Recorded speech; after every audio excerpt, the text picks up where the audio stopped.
let's get more on this story.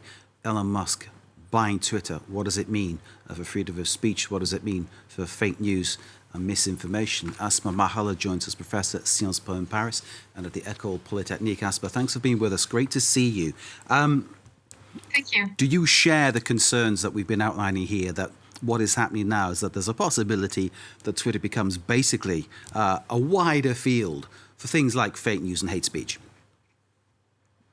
Of course, it's a risk, and the thing is, we have to differentiate, the situation between Europe, we were really afraid about this absolute freedom of speech, or this absolute vision of Musk of the freedom of speech, and the American situation, because in the US you have the First Amendment actually that is absolutely legal, and Musk is not doing something crazy. He's really going beyond the law, actually. So in terms of echo chambers, bubble filters, etc., yeah, we have a risk, and especially in the US, where you have the far right and the far left, parties that are really polarizing, actually, the public opinion in the US.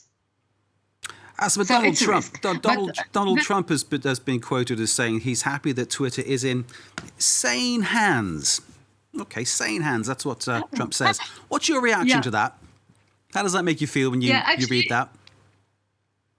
It's pretty funny because, Trump and Musk used to be friends. Then, there was this kind of small argument on social media last summer where, they were just insulting themselves. And then it seems that they are friends again. And the thing is, if Trump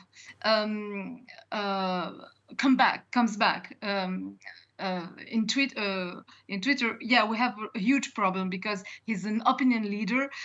He's a high-profile, politician, and yeah, he can participate, in polarizing more and more the public opinion in the US. So yes, we have here a political problem, even maybe a geopolitical actually problem, because when you have Trump tweeting, or even Musk with his peace plan about Ukraine or the Taiwan situation, yeah, it can be a huge problem in terms of geopolitics as well, and informational warfare.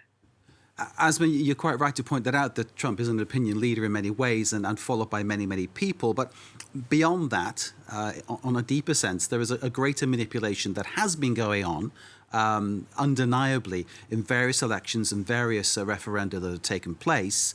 Obviously, I'm alluding to what's coming from Russia. Is this now a possibility that the door is opened even wider for that kind of manipulation? Yeah, here we have a huge problem in the US of how to moderate the content, that are circulating on these platforms. And the problem is we have no clue for the moment in terms of governance of the social media, as they are a kind of hybrid entities. They are private companies, with a very small and very limited accountability. Accountability only towards actually the market, and in the same time they are public spaces.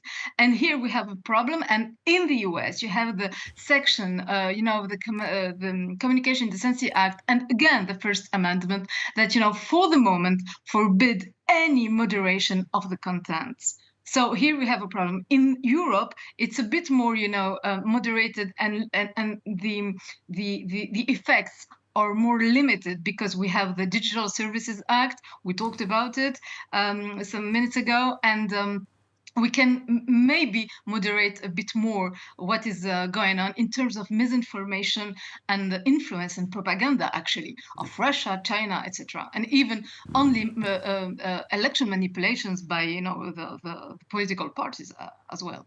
Asma, thank you very much. We remember, the Cambridge Analytica scandal, a few years ago. Asma, thank you very much. It was not Russia or China.